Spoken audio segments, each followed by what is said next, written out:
What if death isn't the end? What if it's not darkness, not silence, but the beginning of your soul's most honest chapter? Most of us fear death because we think it's the final stop, a hard wall, a vanishing point. But Carl Jung, Swiss psychiatrist, and one of the great explorers of the human psyche, saw it differently. For Jung, death wasn't a termination. It was a symbol, the final transformation of the self. He believed that just as birth brings the soul into form, death returns it to essence, not as an escape, but as a reckoning, a passage where the masks fall away and the soul stands naked before its own truth. Think about that for a moment. We spend so much of life building identities, our careers, beliefs, personas. But when we die, all of that slips away. And what remains, according to Jung, what remains is the unconscious, the part of you that's always been there, quietly watching. Jung proposed that death is not chaos nor a void, but a space filled with symbols, archetypes, and mirrors. It's the soul's final classroom, and the teacher, your own inner self. So the question isn't just what happens when we die. The real question is, what part of you will survive the noise and be ready to transform? In today's video, we'll explore why Jung saw death as the most sacred threshold, not an ending, but a return. Not a punishment, but a process of deep integration. And maybe, just maybe, something in this will change the way you live. Let's be honest. Most people see death as a full stop, a point of no return, the end of the book. But Carl Jung didn't. In fact, Jung believed that death isn't the final chapter, it's a transition into a deeper, more symbolic realm of experience, not just for the body, but for the soul. You see, Jung spent his entire life exploring the unconscious and the hidden layers of our minds that shape our dreams, desires, fears, and behaviors. To him, and the unconscious wasn't just psychological, it was spiritual. It was the bridge between the self we think we are and the self we're still becoming. And that's where death comes in. According to Jung, our conscious life, what we call waking reality, is only the tip of the iceberg. Beneath it lies the vast sea of the unconscious, filled with archetypes, ancient universal symbols like the shadow, the mother, the wise old man, and the self. He believed that death doesn't destroy the unconscious. Instead, it activates it. In other words, when the body dies, the physical world may fall away. But the inner world, the world of dreams, symbols, and deep psychological truths, intensifies. It's not annihilation. It's amplification. Jung once said death is psychologically just as important as birth, and like it is an integral part of life. Think about that for a moment. We celebrate birth as a beginning, a transformation into life. So what if death is another transformation just in the opposite direction? Not an ending, but a return. To Jung, this wasn't metaphorical. It was deeply real. He viewed death as a symbolic event, one that strips away all distractions, all personas, all ego structures, and forces the soul to face its truest form. And what greets us in that moment, not punishment, not judgment, but symbolic images, the very archetypes we carried our entire lives, but never fully saw. In this view, the moment of death isn't empty. It's full of meaning, full of mystery, full of mirrors. Let's pause and reflect. If Jung is right, then what we fear most about death might not be the end itself, but the truth we'll be asked to finally face. We won't be asked how many awards we won, how many followers we had, or how much money we made. We'll be asked, did you listen to your soul? Did you confront your shadow? Did you become who you truly are? These aren't questions from outside us. They're questions from within. Jung saw death as the moment when the unconscious becomes conscious, when the veil is lifted and the self steps forward.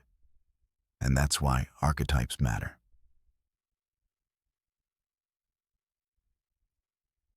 Imagine standing in a room filled with the symbols of your life, the parts of yourself you've denied, the wisdom you never listened to, the light you never claimed. That's not judgment. That's integration. It's not the universe punishing you. It's your soul, showing you who you really were. And according to Jung, this process doesn't begin when your heart stops beating. It begins now, because the way you live shapes the way you'll die. Not in terms of location or circumstance, but in terms of soul readiness. If you spend your life ignoring the unconscious, numbing your emotions, or avoiding inner work, death may come as a shock. Not because it's dark, but because it's honest. But if you live awake, if you engage in self-reflection, shadow work, and inner healing, then death becomes something else entirely. Not a wall, but a threshold. Not a void, but a mirror. And let's go deeper. In his own near-death experience in 1944, Jung described leaving his body and floating above the earth. He felt profound peace, but he also saw something strange. A temple glowing ancient, radiant, floating in space. He knew instinctively this was where he belonged. This was the soul's true home. But he wasn't allowed to enter. Not yet. Why? Because he hadn't finished the work of integration. Because the soul still had more to learn, more to unite, more to transform. That story isn't just poetic, it's profoundly symbolic. It shows us that the afterlife, as Jung saw it, isn't a place. It's a state of realization. So ask yourself, if death is the moment when everything internal becomes external, if your unconscious rises up to meet you in full, what will you see? Will it be fear or peace? Will it be resistance or readiness? Because no matter who you are, death will come. But what it means when it arrives, that part is still up to you. And that's the power of Jung's insight. He didn't remove the mystery from death. He gave us a map, a symbolic path, a psychological journey, a spiritual invitation. And if you're watching this, that invitation may already be knocking. There's a line that runs quietly through all of Jung's work, a truth he rarely shouted but deeply believed. That life isn't just about becoming successful. It's about becoming whole. And the process of becoming whole, according to Jung, is what he called individuation. Now, if you've never heard that word before, don't worry. It's not as complicated as it sounds. Individuation is the sacred journey of integrating all the parts of yourself, the ego, the shadow, the inner child, the inner opposite. The parts you celebrate and the parts you avoid. It's about facing what's unconscious and making it conscious. Not to control it, but to understand it, to love it, to live in alignment with it. It's not a spiritual performance. It's not about being perfect. It's about being real in the deepest possible way. And here's where it gets profound. Jung believed that death is not the end of individuation, but its final, most honest phase. Like you see, in life, we spend years building an identity. We're told who we are by family, society, religion, even algorithms. We wear masks. We take on roles. Some of them serve us, some don't. But rarely do we ask, who am I, when all of this is stripped away, and death strips it all away. In Jung's words, It's the moment when the ego has to surrender to the greater self, not because it's defeated, but because it's time. This is what makes death, in his view, a rite of passage, the final threshold in the soul's journey toward integration. And no, that's not morbid. It's sacred. Think of it this way. Throughout life, individuation is a quiet invitation to wholeness. Every challenge, heartbreak, shadow, and breakthrough is an initiation. And the more you engage with your own psyche through dreams, reflection, honesty, inner work, the more you soften the resistance between who you are and who you're becoming. So when death arrives, it doesn't feel like a violent interruption. It feels like the final movement in a lifelong symphony. A closing note that finally harmonizes all the dissonance you've been carrying. This is why Jung didn't fear death. He didn't glamorize it. He didn't romanticize it. But he saw it as psychologically necessary, an act of completion. Because the soul, as he saw it, longs not for survival, but for unity. Here's something that might surprise you. Jung often compared death to an ancient initiation ritual. Just as young warriors would leave the village to undergo trials in the dark, so too does the soul leave the body to enter unknown territory. But these rituals weren't designed to break the initiate. They were designed to reveal something deeper, to test whether the person was ready to carry the truth, not just intellectually, but spiritually. Jung saw the moment of death in the same light. It's not the test of your accomplishments. It's the test of your integration. It's the moment when the ego no longer has control and the self, the deepest layer of your being, comes forward. And here's where things get personal. If life is the journey of individuation, if every experience is an opportunity to integrate your light and shadow, then how you live directly affects how you'll die. Jung believed that people who engage in deep self-work, who honor their inner world, who face their shadows, who nurture their spiritual instincts, approach death with a kind of calm, not because they have no fear, but because they've already started the process of surrender. They've loosened their grip on ego. They've met parts of themselves that most people spend a lifetime avoiding. And in doing so, they've built a relationship with the self so that when it appears at death's door, it isn't a stranger.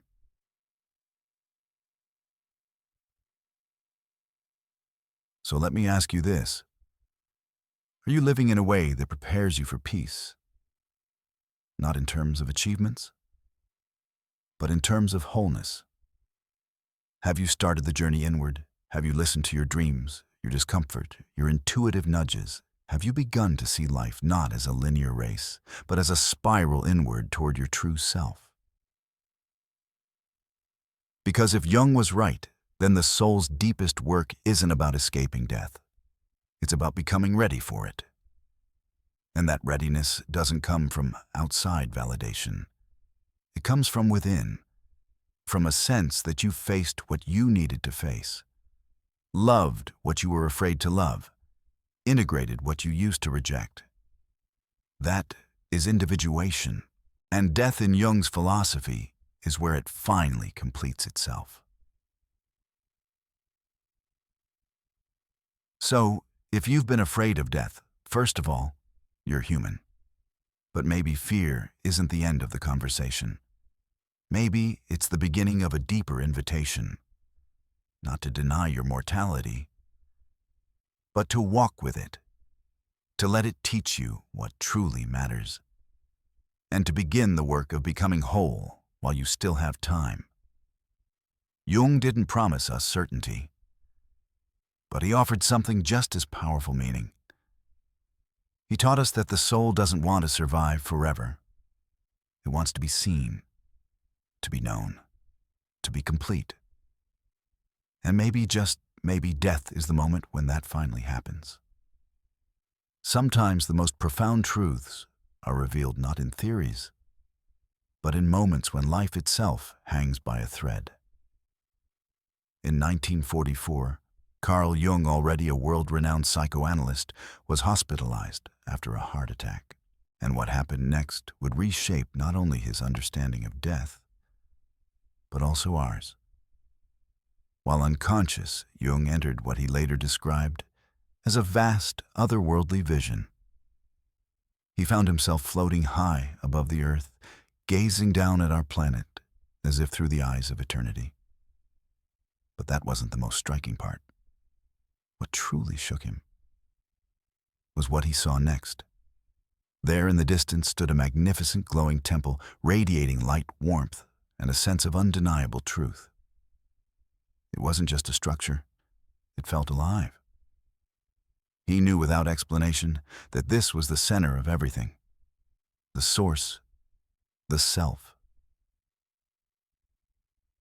But just as he was about to step inside, he was stopped. A presence told him, "You may not enter yet. Your time has not come." And in an instant, he was pulled back into his body, back into the hospital, back into pain and recovery. Now here's where this story goes beyond personal experience and enters the realm of deep psychological and spiritual meaning. Jung didn't believe the temple was heaven in the traditional sense. It wasn't some final resting place for good souls. It was a symbol, the highest possible symbol of the self. Not the ego, not the personality, but the eternal unified center of consciousness. To Jung, this temple represented what the soul becomes after it has integrated all of its parts, shadow animus or anima persona, pain, truth, and love. It was wholeness incarnate. Shows, wow, today, but here's the key takeaway, and it might surprise you. Jung realized that he wasn't denied access to the temple because he was unworthy. There was no external judge, no divine tribunal, no voice saying you failed. The only reason he couldn't enter was because his inner journey wasn't complete yet. His soul, not some god or angel, was the one doing the assessment. This is one of the most radical ideas Jung ever shared. That death is not a moment of cosmic punishment or reward, but a moment of truthful reflection. At the threshold of death, we don't face judgment from outside. We face the deepest parts of ourselves. And this brings us back to you. If in your final moment you were brought to the door of your own symbolic temple, not heaven or hell, but the place that reflects your most integrated self, would you be ready to enter? Would your soul recognize itself, or would it feel incomplete? Not because you did something wrong, but because there were parts of yourself you never allowed to surface. Jung's experience was a reminder that death is not a gatekeeper. It's a mirror, and the image it shows is the one you've spent your life building. This is why Jung emphasized the inner journey during life. Because you don't become whole by accident. You become whole by turning inward, by daring to face your shadow, by embracing the parts of yourself you've pushed away. He believed that the true work of the soul happens while we're still alive. Every dream you ignore, every instinct you repress, every fear you bury, all of it waits at the door of that temple. And unless we meet it in life, it will meet us in death. Not to punish, but to ask, are you ready to return to the self? Let's pause here for a moment. Because this isn't just philosophy. Thousands of people who've had near-death experiences report similar visions, a radiant light, a wise figure or teacher, a sense of overwhelming peace. Or in some cases, overwhelming truth. Some meet a version of themselves. Others feel they're being shown their life not as a movie, but as an energetic echo. No words, no judgment, just knowing. And often, just like Jung, they're sent back, not because they failed, but because they still have work to do. So again, I ask you, if that moment came tonight, what part of yourself would show up at the threshold? What would you still need to make peace with? Jung's vision changed the way he lived. He didn't become fearful. He became clear. He understood that life is not about climbing ladders or seeking external validation. It's about preparing the soul for that final mirror. The temple isn't a reward, it's a reflection. And the most beautiful truth, you don't have to wait until death to start building it. You build it now in how you live, how you love, how you learn, and how you integrate. If this story stirred something inside, you don't let it fade. Subscribe for more journeys into Jung's hidden teachings and the mysteries of the inner world. Tap the notification bell so you never miss an episode. And in the comments, tell us honestly, if you were brought to the threshold of your temple today, what part of your soul would still need healing? Your answers may just awaken someone else. So, after everything we've explored, Jung's visions, the archetypes, the temple, the self, there's one truth that lingers. Death to Jung was not an end. It was a return, a transformation, a homecoming, not to some external heaven or hell, but to the soul's deepest core. You see, the journey after death doesn't actually begin when your heart stops beating. It begins the moment you stop running from yourself. Every shadow you ignore, every truth you suppress, every piece of yourself you've abandoned. They don't disappear when you die. They wait. They wait to greet you not with punishment, but with clarity. Jung believed that the real preparation for death isn't about religion or rituals. It's about radical self-honesty. It's about meeting your soul before the world forces you to. Because when that moment comes, and it will come, the question won't be, did you live perfectly? It will be, did you live truthfully? So ask yourself right now, are you preparing for the end? Or are you preparing for your transformation? Because there's a massive difference. Preparing for the end is fear-based. It's about escape, delay, denial. But preparing for transformation, that's courageous. That's about integration, healing, ownership. It's what Jung called individuation, the process of becoming whole, not by adding more, but by finally accepting what's already inside you. If this video spoke to a quiet place in your soul, don't let that whisper fade. Subscribe to the channel for more deep dives into Jung's spiritual psychology, the unconscious, and the symbols that guide our inner evolution. Hit the notification bell so you don't miss the next episode, The Soul After Death, Jung's most mysterious vision. And tell us in the comments, what part of you still needs transformation? Your insight might awaken someone else, because the soul is always listening. And maybe it's ready to come home.